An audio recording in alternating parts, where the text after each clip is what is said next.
Yo, what's going on, guys? Chris Bonner here.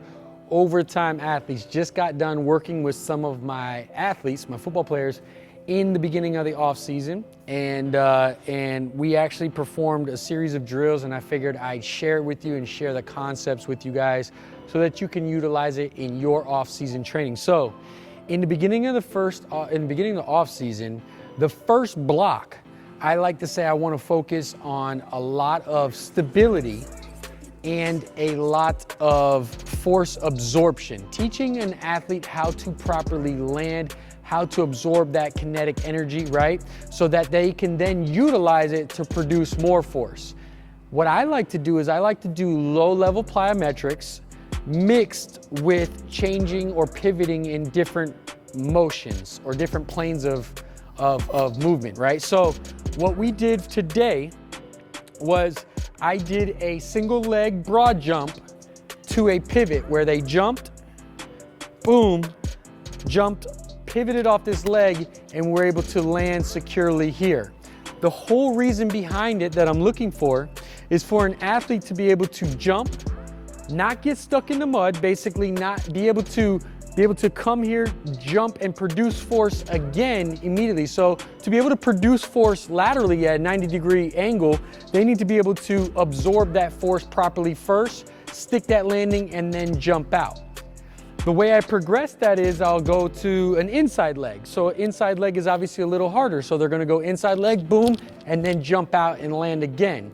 Keeping the core tight, being able to shift their body, have good body control. Then what I could do to basically advance that, and which I got into today, was have them do it and then stick the landing with a single leg, right? We're training multiple areas, multiple variables at the same time. I'm training obviously power out of that unilateral leg, out of that single leg unilaterally. I'm training deceleration, force absorption for them to be able to come and then produce force again. I'm training deceleration and force absorption by them being able to stick that landing on the single leg. And all while I'm training, obviously, balance and coordination because we're on that single leg. So I challenge you to mimic more in the beginning of the off season. You want to do movements where you're moving in multiple planes of motion. And I like to do it with adding the stability component and teaching the athlete how to properly absorb that force. And I really like that through a single leg because you overcome those deficiencies between the two legs. I'll typically see in the beginning of off season, some of my athletes have a much stronger or much better body control off that single leg or be able to produce more force. By breaking it down unilaterally, we're able to kind of overcome that weakness by focusing on that leg.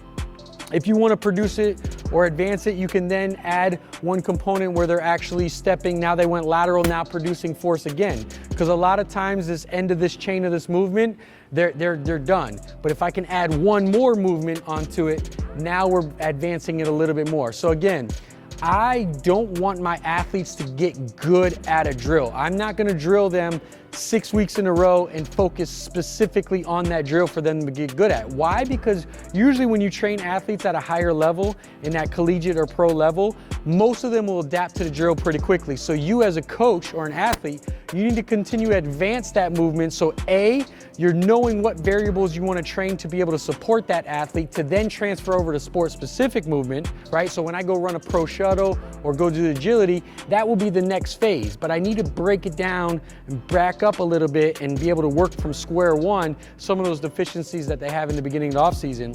And then two, you want to continue to advance it so they don't their neuromuscular system doesn't adapt to the movement, and you can always progress so that you're throwing new things at them, whether it be a reaction component, whether it be some kind of stability. Go ahead and bring those variables together into one movement so that you can continue to advance the athlete. I hope that helps. I'll let you guys next time.